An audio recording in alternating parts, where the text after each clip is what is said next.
नमस्कार. आयकॉन महाराष्ट्रामध्ये आपले स्वागत आहे.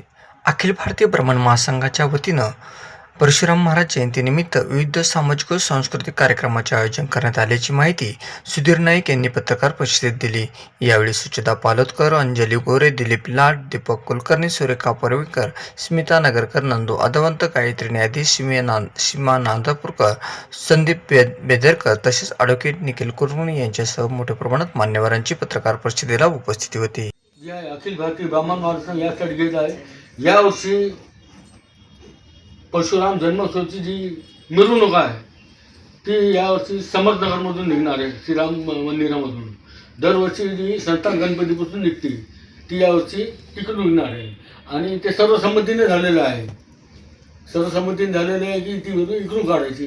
म्हणजे जो आमचा जो इथं स्टेज असतो दरवर्षी जे आम्ही लोकांना सावध करतो, इथे काही विविध कार्यक्रम घेतो, विविध सामाजिक कार्यकर्ते त्यांना भेटतो, तर ते यावर्षी आम्ही करणार नाही आहोत. आम्ही समन्वय समितीच्या बरोबर त्यांच्या मिरवणुकीत आम्ही बरोबर राहणार आहोत, कारण ते सर्व सामाजिक काम आहे. आणि त्या मिरवणुकीत आम्ही शीतपेय आणि पाणी हे आम्ही त्या दिवशी वाटणार आहोत. आणि मिरवणुकीत बरोबर आम्ही सर्व आमची जी अखिल भारतीय ब्राह्मण महासंघाची जी पूर्ण कार्यकारिणी आहे ती पूर्णपणे सपोर्टमध्ये राहणार आहे आणि पूर्ण ताकदीनिशी आम्ही आमच्या पूर्ण सदस्याला त्या मिरवणुकीत आम्ही राहणार आहोत. दुसरं, आम्ही 19 तारखेला रामाचा आमच्या भगवान परशुराम जन्मस्थान हे कुंभारवाड्यामध्ये अमृतसर राम मंदिर आहे, जे गेली खूप जुनं मंदिर आहे, 450-500 वर्ष. पहिल्यांदा आम्ही कोविडमध्ये तिथे केला होता कार्यक्रम, त्यानंतर तिथे कार्यक्रम केला नाही. मग त्या जुन्या पुरातन राम मंदिरामध्ये आम्ही परशुरामाचा जन्मोत्सव साजरा करणार आहोत. तिथे सर्वांना त्याची सूचना दिलेली आहे. ते करून संध्याकाळी आम्ही मिरवणुकीत सहभाग होणार आहोत. त्यानंतर सोमवारी आमचा काही कार्यक्रम नाही.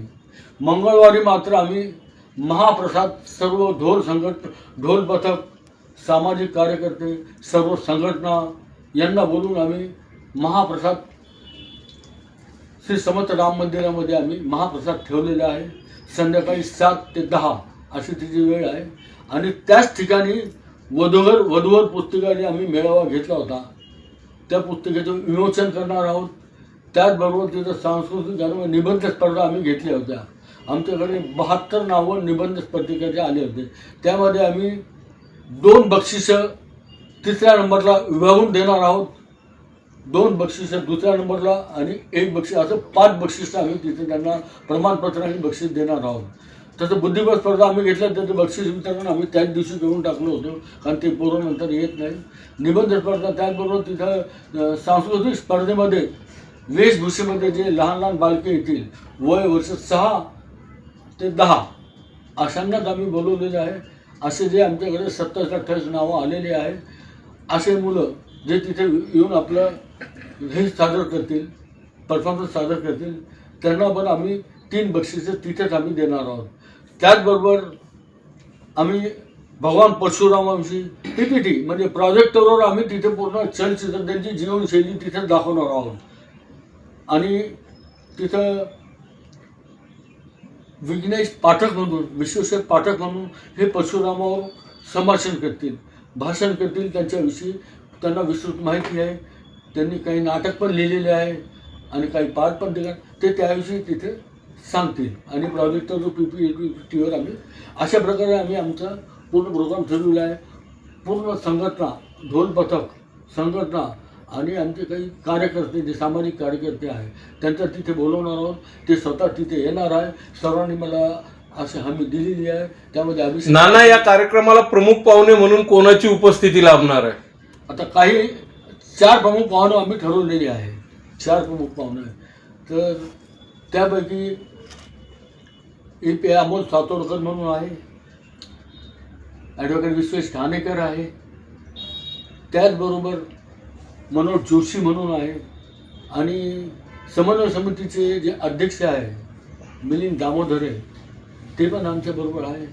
अशा पद्धतीने आम्ही ठरवलेली आहे. शोभायात्रेमध्ये आपण पाणी आणि सरबताचं वाटप कुठे करणार आहात? सरबत कुठे करणार आहात? एक आमच्या समर्थनगरमध्ये राहणार आहे, निराळा बाजार कॉर्नर सिग्नलवर. दुसरं आम्ही करणार आहोत एस.बी. Bus stop. आणि तिसरं संभाजी पेठेत जिथं सर्वांचं सगळं शेवट होतं तिथं. समाजाला काय आव्हान करणार? आम्ही जे कार्यक्रम यावेळेस ठेवलेले आहे, सर्व समाजाने यामध्ये सहभाग घ्यावा आणि महाप्रसादाच्या दिवशी सर्वांनी येऊन त्या महाप्रसाद लाभ घ्यावा एवढी मी सर्वांना आवाहन करतो, नम्रतेची विनंती करतो. जय परशुराम. भगवान परशुरामाला टी पॉइंट येथे अभिवादन करण्यासाठी आपण जाणार आहात का? नाही, उन्हाळ्यामुळे माझे शक्य होणार नाही कुठं जाणं, त्यामुळे मी कुठेही जाणार नाही आहे. मी फक्त माझ्या कार्यक्रमावर पूर्ण लक्ष ठेवणार आहे. या रॅलीमध्ये आणि प्रकारे तेवढं पुरतं मी लक्ष ठेवणार आहे. इथं आम्ही इथेही प्रसाद वाटणार आहोत आम्ही अमृतसर राम मंदिरामध्ये, तर माझं लक्ष तिथं राहणार.